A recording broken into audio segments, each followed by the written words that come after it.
ಜ್ಞಾನಸಾಗರ ಜ್ಯೋತಿಷ್ಯ ಚಾನೆಲ್ಗೆ ನಿಮಗೆಲ್ಲ ಸ್ವಾಗತ. ಈ ವಿಡಿಯೋದಲ್ಲಿ ನಿಮಗೆ ಸಿಗುವ ಅಪರೂಪದ ಮಾಹಿತಿಗಳು ಹೀಗಿವೆ ನೋಡಿ. ಕನ್ಯಾ ರಾಶಿಯವರಿಗೆ 2026ರಿಂದ 2030ರವರೆಗಿನ ಭವಿಷ್ಯ ಹೇಗಿದೆ, ಯಾವ ಗ್ರಹಗಳ ಬದಲಾವಣೆಗಳಿಂದ ಕನ್ಯಾ ರಾಶಿಯವರಿಗೆ ಯಾವ ರೀತಿಯ ಶುಭ ಹಾಗೂ ಅಶುಭ ಫಲಗಳು ಸಿಗುತ್ತೆ, ಗ್ರಹಗಳ ಬದಲಾವಣೆಗಳಿಂದ ಕನ್ಯಾ ರಾಶಿಯವರ ವೃತ್ತಿ ಜೀವನ, ಹಣಕಾಸು, ಕುಟುಂಬ ಹಾಗೂ ಪ್ರೀತಿಯ ಮೇಲೆ ಹೇಗೆ ಪ್ರಭಾವ ಬೀರುತ್ತೆ, ಅವರು ಮಾಡಬೇಕಾದ ಪರಿಹಾರಗಳೇನು ಎಂಬುದರ ಸಂಪೂರ್ಣ ಮಾಹಿತಿ ನೀಡಿದ್ದೇವೆ. ಈ ಇಂಟ್ರೆಸ್ಟಿಂಗ್ ವಿಷಯಗಳ ಬಗ್ಗೆ ನೀವು ಇಂದು ಮಾಹಿತಿ ಪಡಿತೀರಿ. ಯಾವುದೇ ಕಾರಣಕ್ಕೂ ಇವುಗಳಲ್ಲಿ ಒಂದೇ ಒಂದು ಪಾಯಿಂಟ್ ಕೂಡ ಮಿಸ್ ಮಾಡ್ಕೋಬೇಡಿ. ಹಾಗಾದ್ರೆ ತಡ ಯಾಕೆ, ವಿಡಿಯೋ ಸ್ಟಾರ್ಟ್ ಮಾಡೋಣ ಬನ್ನಿ.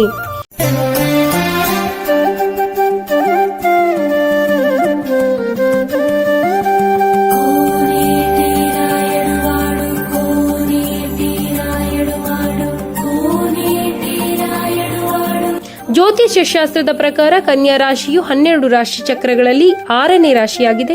ಈ ರಾಶಿಯ ಜನರಿಗೆ 2026ರಿಂದ 2030ರವರೆಗೆ ಅಂದರೆ 5 ವರ್ಷಗಳ ಕಾಲ ಮಹತ್ತರವಾದ ಬದಲಾವಣೆಯಾಗಲಿದೆ. ಅದರ ಅರ್ಥ ಗ್ರಹಗಳ ಬದಲಾವಣೆಗಳಿಂದಾಗಿ ಅವರ ಹಣಕಾಸು, ಉದ್ಯೋಗ, ವ್ಯಾಪಾರ, ಪ್ರೀತಿ, ಕುಟುಂಬ ಜೀವನದಲ್ಲಿ ಭಾರಿ ಪರಿವರ್ತನೆಯಾಗಲಿದೆ. ಏಕೆಂದರೆ ಈ ಅವಧಿಯಲ್ಲಿ ಕೇತು, ಗುರು, ಶನಿ, ರಾಹು ಗ್ರಹಗಳು ಒಂದು ಮನೆಯಿಂದ ಮತ್ತೊಂದು ಮನೆಗೆ ಸ್ಥಾನ ಪಲ್ಲಟ ಮಾಡ್ತಾರೆ. ಇದರ ಪರಿಣಾಮ ಗ್ರಹಗಳು ನಿಮ್ಮ ಜೀವನದ ದಿಕ್ಕನ್ನೇ ಬದಲಾಯಿಸುತ್ತಾರೆ. ಈ ಬದಲಾವಣೆಯಿಂದ ಕನ್ಯಾ ರಾಶಿಯವರ ಜೀವನದಲ್ಲಿಯೇ ಅಲ್ಲದೆ ಉಳಿದ 11 ರಾಶಿಗಳ ಮೇಲೂ ಸಹ ಒಳ್ಳೆಯ ಹಾಗೂ ಕೆಟ್ಟ ಫಲಗಳು ಸಿಗುತ್ತೆ. ಆದರೆ ಇಂದಿನ ವಿಡಿಯೋದಲ್ಲಿ ವಿಶೇಷವಾಗಿ ಕನ್ಯಾ ರಾಶಿಯವರಿಗೆ 2026ರಿಂದ 2030ರವರೆಗೆ ವೃತ್ತಿ ಜೀವನ, ಹಣಕಾಸು, ಕುಟುಂಬ, ಆರೋಗ್ಯ, ಪ್ರೀತಿಯ ಜೀವನ ಹೇಗೆಲ್ಲ ಇರಲಿದೆ ಎಂಬುದನ್ನು ಬಹಳ ಆಳವಾಗಿ ವಿವರಿಸಲಿದ್ದೇವೆ. ಮೊದಲು ಈ 5 ವರ್ಷಗಳಲ್ಲಿ ಗ್ರಹಗಳ ಪರಿವರ್ತನೆಯ ಬಗ್ಗೆ ತಿಳಿಯೋಣ. ಆದರೆ ಈ 5 ವರ್ಷಗಳಲ್ಲಿ ನಿಮಗೆ ಎದುರಾಗುವ ಕಷ್ಟಗಳಿಗೆ ಪರಿಹಾರ ಮಾತ್ರ ವಿಡಿಯೋ ಕೊನೆಯಲ್ಲಿ ಮಾಹಿತಿ ಕೊಟ್ಟಿದ್ದೇವೆ. ಅವುಗಳನ್ನು ಯಾವುದೇ ಕಾರಣಕ್ಕೂ ಮಿಸ್ ಮಾಡ್ಕೋಬೇಡಿ. ಇನ್ನು 2027ರ ಜೂನ್ ವರೆಗೆ ಶನಿಯು ನಿಮ್ಮ ರಾಶಿಯಿಂದ 7ನೇ ಮನೆಯಾದ ಮೀನ ರಾಶಿಯಲ್ಲಿ ಇರಲಿದ್ದು, ತದನಂತರ 8ನೇ ಮನೆಗೆ ಅಂದರೆ ಮೇಷ ರಾಶಿಗೆ ಪ್ರವೇಶಿಸುತ್ತಾರೆ. ನಂತರ 2027ರಿಂದ 2030ರವರೆಗೆ ಆರೋಗ್ಯದ ಮೇಲೆ ಅನೇಕ ಬದಲಾವಣೆಯಾಗಬಹುದು. ಇನ್ನು ಬೃಹಸ್ಪತಿ ಗುರುವು ಮಿಥುನ ಮತ್ತು ಕಟಕ ರಾಶಿಯಲ್ಲಿ ಸಂಚರಿಸಿ ಶುಭ ಫಲಗಳನ್ನು ನೀಡಲಿದ್ದಾರೆ. 2027ರ ವೇಳೆಗೆ ಸಿಂಹ ಹಾಗೂ ಕನ್ಯಾ ರಾಶಿಗೆ ಗುರುವಿನ ಆಗಮನವಾಗಲಿದೆ. ನಂತರ 2028 ತುಲಾ ರಾಶಿಗೆ ಗುರು ಪ್ರವೇಶಿಸಲಿದ್ದು, 2029ಕ್ಕೆ ವೃಶ್ಚಿಕ ಮತ್ತು ಧನು ರಾಶಿಯಲ್ಲಿ ಗುರುವಿನ ಪ್ರಭಾವ ಬೀರಲಿದ್ದಾರೆ. 2030ರ ವೇಳೆಗೆ ಮಕರ ರಾಶಿಗೆ ಗುರುವಿನ ಸಂಚಾರವಾಗಲಿದೆ. ಇನ್ನು ಛಾಯಾಗ್ರಹಗಳಾದ ರಾಹು ಕೇತುಗಳು 2026ರಲ್ಲಿ ಕುಂಭ, ಸಿಂಹ ರಾಶಿಯಲ್ಲಿದ್ದು, 2027ರ ಕೊನೆಯಲ್ಲಿ ಮಕರ, ಕರ್ಕಾಟಕ ರಾಶಿಗೆ ಹಾಗೂ 2029, 2030ರಲ್ಲಿ ಧನುರಾಶಿ ಮತ್ತು ಮಿಥುನ ರಾಶಿಗೆ ಸಂಚರಿಸಲಿದ್ದಾರೆ. ಈ ಗ್ರಹಗಳ ಬದಲಾವಣೆಯಿಂದಾಗಿ ಕನ್ಯಾ ರಾಶಿಯವರಾದ ನಿಮ್ಮ ಮೇಲೆ ವೃತ್ತಿ ಜೀವನ, ಹಣಕಾಸು, ಕುಟುಂಬ ಮತ್ತು ಪ್ರೀತಿಯ ಮೇಲೆ ಹೇಗೆ ಪ್ರಭಾವ ಬೀರಲಿದೆ ಎಂಬುದನ್ನು ಒಂದೊಂದಾಗಿ ತಿಳಿಯೋಣ. ಮೊದಲು ನಿಮ್ಮ ಈ 5 ವರ್ಷಗಳಲ್ಲಿ ಹಣಕಾಸಿನ ಸ್ಥಿತಿ ಹೇಗಿರುತ್ತೆ ಅನ್ನೋದನ್ನ ತಿಳಿಯೋಣ. 2026ರಿಂದ 2030ರವರೆಗಿನ ಅವಧಿಯಲ್ಲಿ ನಿಮ್ಮ ಹಣಕಾಸು ಏರಿಳಿತಗಳಿಂದ ಕೂಡಿರುತ್ತೆ. ಆದರೂ 90% ಹಣದ ವಿಷಯದಲ್ಲಿ ಲಕ್ ಪಡಿತೀರಿ.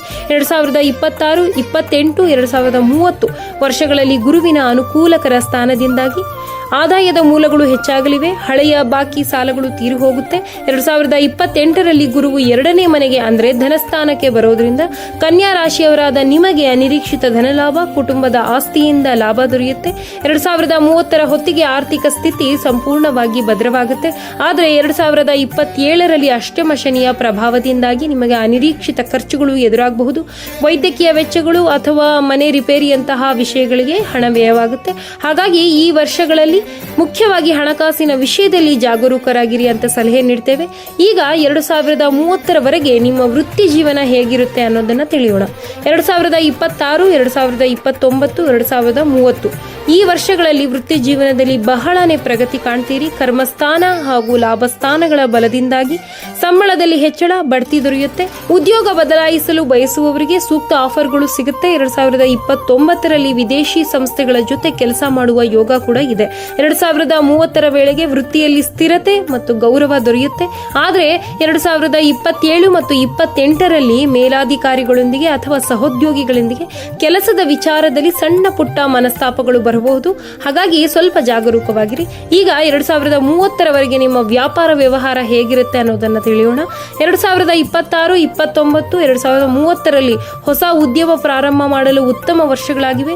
ಗುರುವಿನ ಪ್ರಭಾವದಿಂದಾಗಿ ಕಮ್ಯುನಿಕೇಷನ್, ಮಾಧ್ಯಮ, ಸಾಹಿತ್ಯ, ಪ್ರಿಂಟಿಂಗ್, IT ಹಾಗೂ ರಫ್ತು ಆಮದು ವ್ಯವಹಾರಗಳಲ್ಲಿರುವವರಿಗೆ ಬಂಪರ್ ಆಫರ್ ಅಥವಾ ಬಂಪರ್ ಲಾಭ ಸಿಗಲಿದೆ. 2030ರಲ್ಲಿ ಹೂಡಿಕೆ ಮಾಡಿದ ಪ್ರತಿಯೊಂದು ಕ್ಷೇತ್ರದಲ್ಲೂ ಯಶಸ್ಸು ದೊರೆಯುತ್ತೆ. 2027ರಲ್ಲಿ ಪಾರ್ಟ್ನರ್ಶಿಪ್ ಬಿಸ್ನೆಸ್ ಮಾಡುವವರಿಗೆ ಭಿನ್ನಾಭಿಪ್ರಾಯ ಮೂಡಬಹುದು.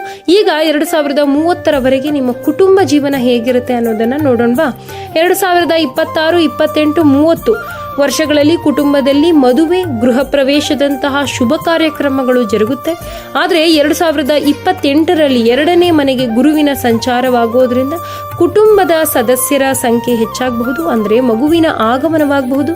ಆದರೆ 2027ನೇ ವರ್ಷದಲ್ಲಿ ದಾಂಪತ್ಯ ಜೀವನದಲ್ಲಿ ಸಂಗಾತಿಯ ಆರೋಗ್ಯದ ಬಗ್ಗೆ ಹೆಚ್ಚಿನ ಕಾಳಜಿ ವಹಿಸಬೇಕಾಗುತ್ತೆ.